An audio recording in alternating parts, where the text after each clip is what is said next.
welcome to the Human Flourishing Project. I'm your host, Alex Epstein. All right, this week we were supposed to talk about psychology, and I was going to have my first ever guest, and I'm still planning on that, but my guest got sick, so I'm talking to him next Monday.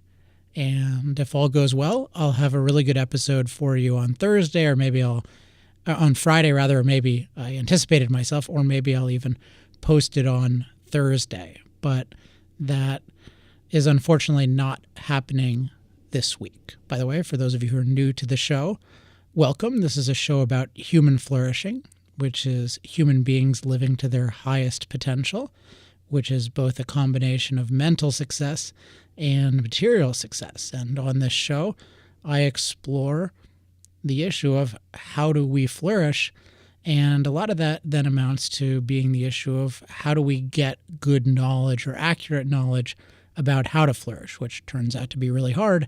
And that's why a big focus on this show is what kinds of processes or systems or methods can we use to get better knowledge. If you want to know more about the show, definitely recommend going back and listening to episodes 1 and episodes 2 in particular, which set out the mission of the show. Now, for those of you who've been listening, the last 3 episodes have been about nutrition, about how do we get real knowledge about what's going to benefit us nutritionally. And I don't have much in the way of progress on that, although I'm going to discuss some really interesting listener comments that I got, which will then, I think, help us make some progress.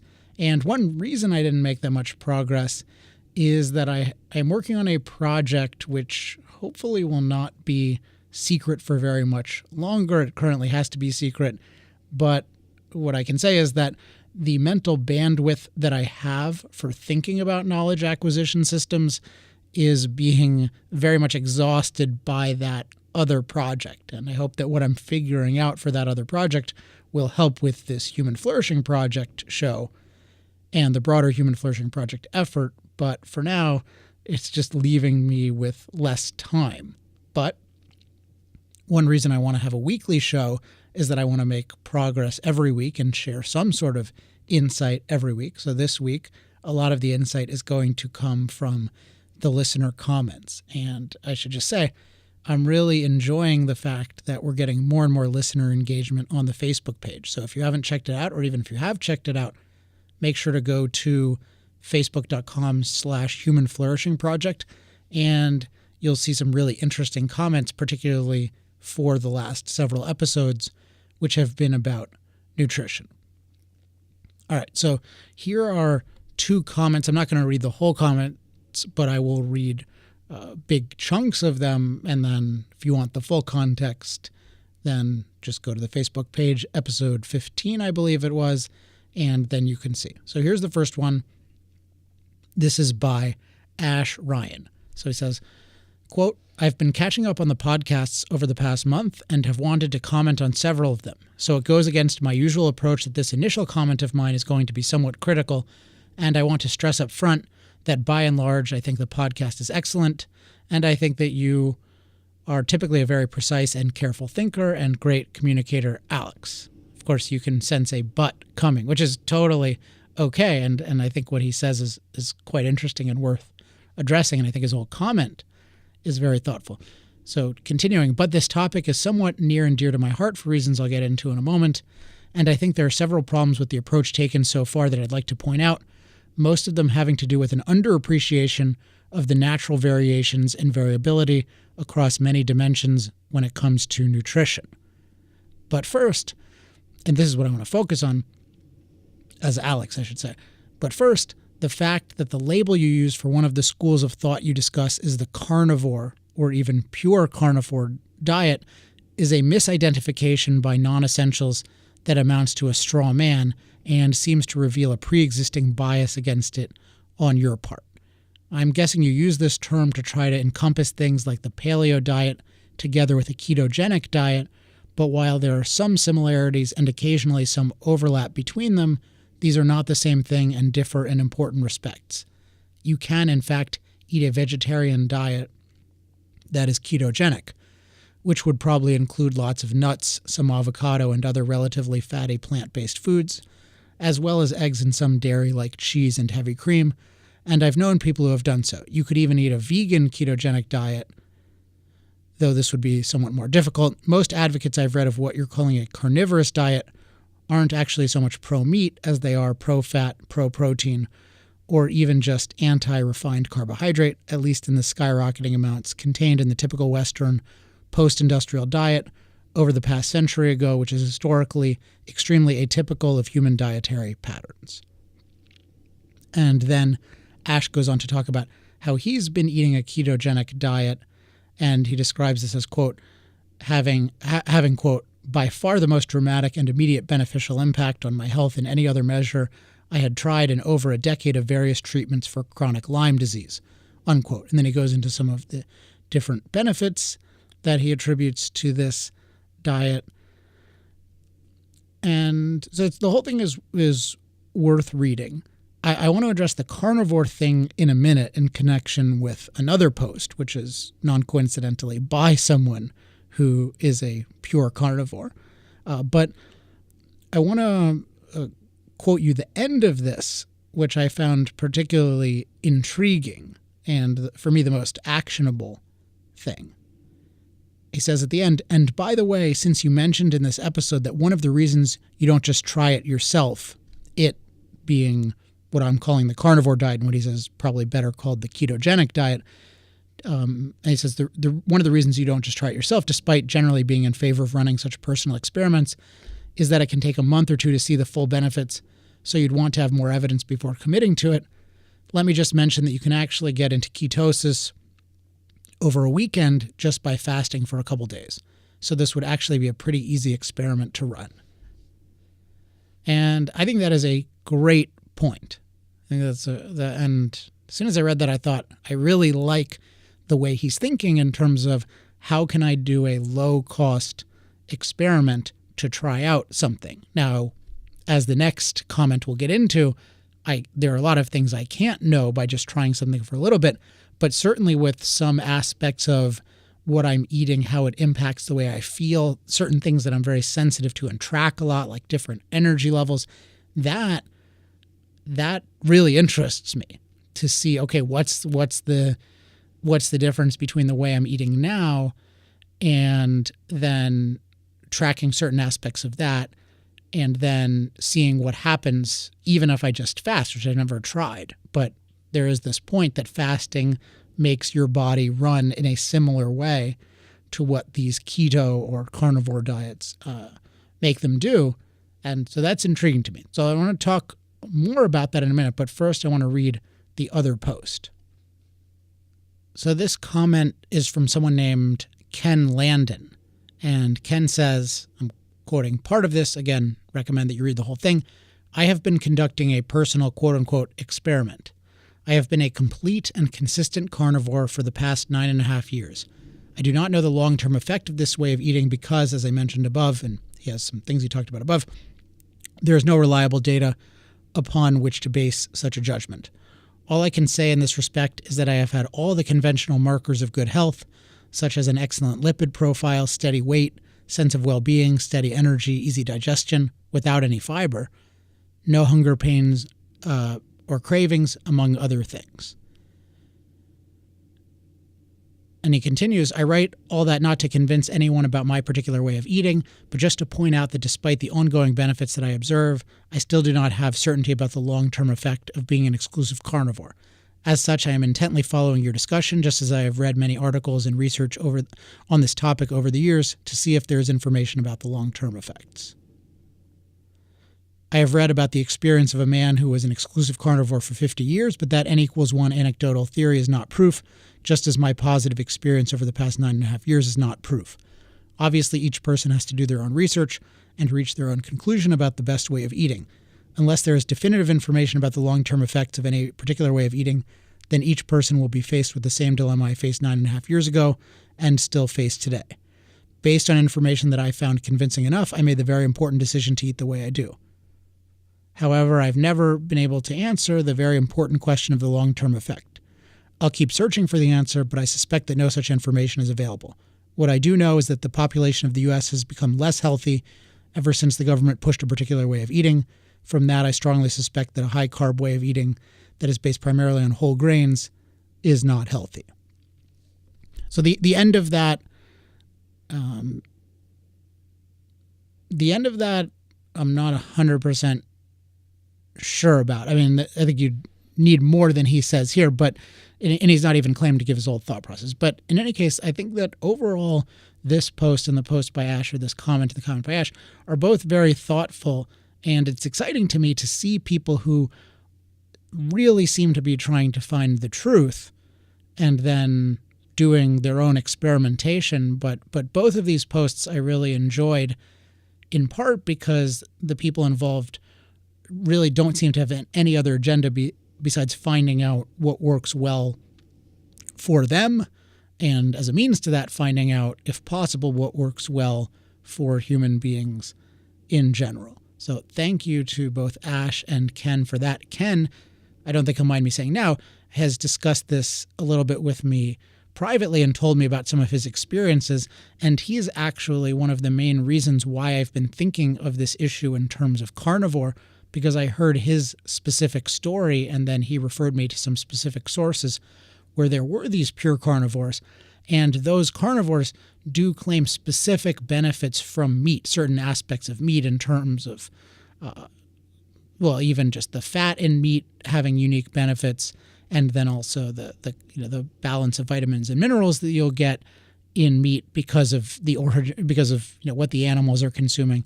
So that's what intrigued me. Well, it intrigued me that this was a classification, but also that people who ate this way claimed really extraordinary results. And Ken struck me as someone, when I talked to him, and I think you'll see this in his writing, he struck me as somebody who's very level-headed and careful, and yet was claiming a very strong positive result.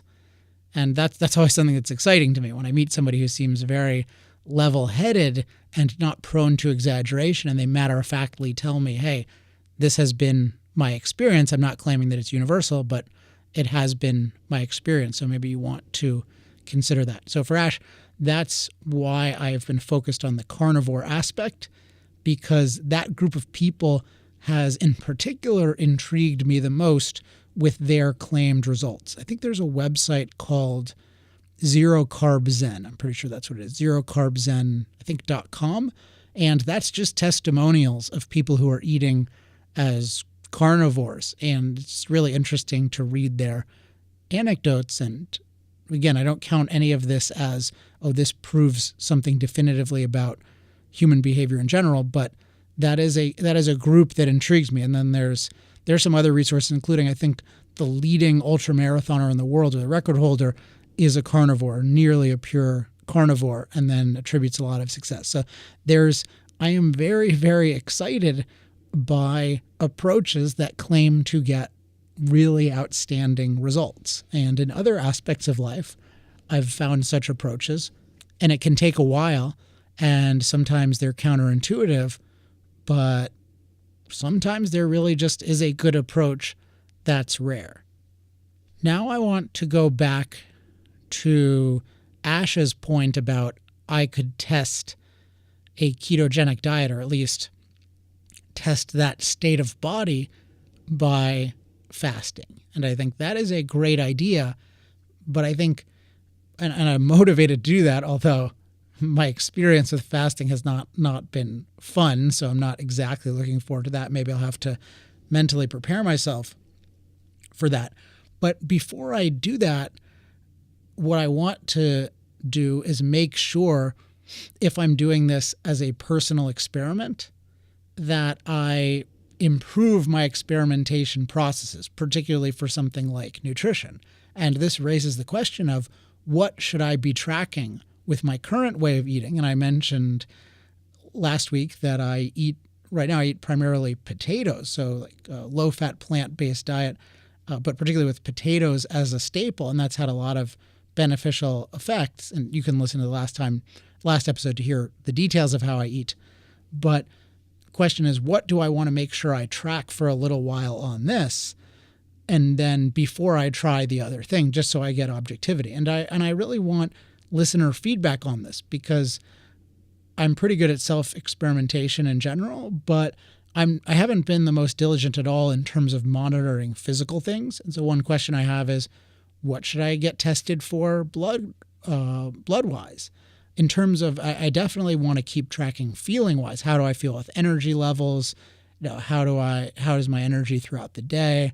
But any experiences you can give me, or any resources you can give me on good ways to track, particularly things like the effects of food on the body. Obviously, keeping track of weight can be something, although a weekend isn't going to show anything with that. So I'm really interested in your ideas on that. I'll do a little research on it, but I have an engaged enough community now where I'll bet that some of you have some good ideas about, hey, this is what you should make sure that you start tracking. And then if and when you try other things, you'll have a baseline, so you can actually run a better experiment. So definitely appreciate any feedback you have on that, and also anything more broadly on self-experimentation. One theme that's come up somewhat unexpectedly over the weeks and months of doing this show is how often self-experimentation seems to be valuable. And it makes sense because it's so hard to get general knowledge that you specify accurately, to be able to say, okay, there's something that generally applies to all of these people or all of these whatever in some specific respect, in a way that you can really say, yes, this is a universal truth about some class of things. That can be really, really hard to do. But ultimately, the purpose of doing that, of learning a universal truth, is to be able to apply it to yourself, to know, okay, well, let's take the classic example from logic, all men are mortal, or all humans are mortal. Okay, that's a good for me to know about myself, because that means I'm not going to exist forever, and that then I should be motivated to make the most of my life, and I should also be quite motivated to avoid things that have a high chance of killing me. So that's an example of how general knowledge can lead to specific knowledge. But sometimes in nutrition and psychology, sometimes it can be hard to get it. Now, we want to get it, but sometimes the best way to proceed is to experiment with a particular idea and then see, how does this work on us? And then maybe all we know is that this works on us, or this seems to work on us, or this works as far as we're tracking it. But that can be a really, really big breakthrough. So using yourself as the subject of an experiment can be incredibly, incredibly valuable. So I'm just more and more interested in, how do I do that better? It's already something I do pretty well in a lot of respects, but I want to get a lot better at it. And just in case it's interesting, I just want to share with you, I do a lot of experimentation in terms of productivity and rejuvenation. And I just find that identifying for me what consistently makes me feel a certain way is just incredibly valuable. And sometimes it only takes a few trying of something to see, oh, wow, this works way better. And sometimes it only even takes one try, because we can understand the mechanism of something. So, for example, and I go in the ocean a lot. I've talked about that. One thing I used to do but had stopped doing was I used to swim underwater. I'd go in the waves and I'd swim underwater, do what's called Tabata. That's a certain kind of workout that basically you do 20 seconds of really intense work, and then you take 10 seconds rest, and then you do 20 and 10. And it's a kind of interval training, I think is the classification. And I do a modified version of that in the ocean, but essentially I just go under and swim quite hard and then take a rest, and then swim quite hard and take a rest. Now, I make sure that I'm safe, and I actually have my assistant come with me to the ocean just to be a backup lifeguard in case no one is there. So I really take my survival seriously. But nevertheless, what I tried doing that recently, And I just noticed, wow, I really, really like this. This makes it much more rejuvenating because it gives me a little bit of exercise. And it also just totally clears my mind because when I'm doing it, I'm not thinking about anything else. I'm just thinking of, wow, I need to work hard to get myself tired. And wow, I am enjoying breathing when I'm allowed to breathe. And then I notice, well, I can't do a full Tabata of just getting myself totally tired because that'll make me get too tired afterwards. So there's a sweet spot. And all this is just an example of personal experimentation. Even just doing that once, even the first time I did it years ago, there was some mechanism at work. And I had pretty good confidence that it was this kind of interval training because of the distraction and also just because of the stimulation of my body via exercise. And then I had forgotten about it. And what I'd like to do in the future is not forget about these things as much because there's a huge treasure trove of knowledge in the things we've done before that worked that we stopped doing for one reason or another. So you can even get a lot better in your life just by looking at your past and looking at, hey, what experiments really, really worked. One more that I've really paid attention to as I've been working on the secret project that I mentioned at the beginning of the episode is I've worked a lot on what form of engagement with computing machines worked best. And I'm saying that in a kind of awkward way because sometimes what I notice is that I work really, really well with handwriting. And then sometimes I work really, really well with typing, and in particular, there's an outlining program I love called CheckVist, checkvist.com, check and then vist.com. And sometimes I feel like I'm most productive if I'm typing out. But a shocking amount of time, I am most productive when writing by hand on the iPad Pro. And then even within that, it's so often that I have the larger version of that so I can do split screen. And often the most productive state for me to be is to be reading something and then, or editing something and then having another screen where I can just take notes about it. Or if I'm outlining, sometimes I'll look at something long, like if I'm reverse outlining, which I talked about a couple weeks ago, then I'll look at that. And then on the separate page, I'll write out the summary of, say, 5 paragraphs. And then I'll do a summary of the next 5 paragraphs. So the details here aren't super interesting, but it's really fascinating to me how much of a productivity difference it makes to be using the right tool at the right time. And there's no way I could get this knowledge by just looking at, what are the general studies about handwriting? Even if there are those things, and I had heard those things for years, but what are you going to do with just a general study? Because are you going to do it all the time? It's not specific enough. You don't know exactly how it applies to you versus by testing different things every day and then seeing, oh, wow, there are real patterns. When I work on, in particular, when I work on things that require a lot of creativity, it's really good to use handwriting for a whole bunch of reasons. And when I'm typing, it can be very frustrating for creativity. There's a whole bunch of reasons for that, but I don't want to get into that too much because the point is the experimentation, is looking in as nuanced a way as possible at what is working, what isn't, and then getting a sense of the cause and effect. And when we are the entity we're studying, we have a lot of access to information about what's going on. It's certainly not infallible. We can get a lot of things wrong, but that experimental mentality is very valuable.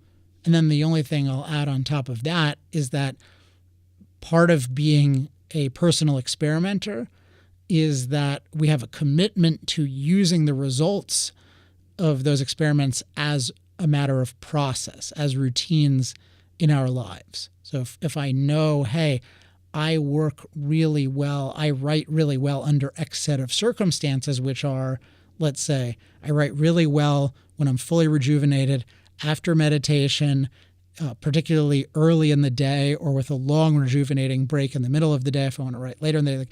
I know all of these things about the conditions under which I write really well. So then it's my job to make those conditions a matter of routine and make any actions that are good a matter of routine. And it's so powerful. So it's this combination of have this personal experimentation mindset and then make sure to incorporate those experiments into different processes and in particular in routines. People who just say, "Oh, I'm totally spontaneous in this," I mostly don't buy that in their life in general, because I've talked about before different aspects of planning, but in general, even if I want to be spontaneous, I want to set up time to be spontaneous, and I want to know in what way spontaneity benefits me and when to allocate time for that, when to leave a whole week open or something like that. But in general, there are just cause and effect relationships that either lead me toward more flourishing or less flourishing. And it's really, really good to know myself inside and out, and then to plan to leverage those relationships as much as possible. And that a huge amount of that is just getting a routine down where just all the factors are loaded in my favor, because I've engineered everything so that I'm guaranteed to get a lot done. And because I've had so much benefit from that, I'm particularly eager for any of your ideas on experimentation, including nutritional experimentation, so that I can incorporate those, learn from those, run better experiments myself, and then incorporate those into my routine. So today, number one takeaway is the value of the art of self-experimentation. Next week, we will almost certainly be talking about psychology with a very interesting guest. And it's going to be my first interview on the show. I have some, I think, new ideas and promising ideas about how to interview people. And I think the guest will be really interesting, but only one way to find out. So thank you for listening. If you don't hear me before next week, and if I release next week on Friday in particular, have a great Thanksgiving, and think about, I'd say in particular, the people in the world who have really contributed to human flourishing and given us definitely the greatest opportunity in history that anyone has ever had to flourish. So I think about those people and enjoy whatever gathering you're at. All right. Oh, and forgot to say, as a reminder, if you have any questions or comments, email me at alex@alexepstein.com. If you want to get weekly notifications about the show, make sure to go to humanflourishingproject.com and sign up for the email list. And then to participate in the discussion, including to share different ideas you have, go to facebook.com/humanflourishingproject. All right, that's it for this week. Until next week, I'm Alex Epstein. This has been the Human Flourishing Project.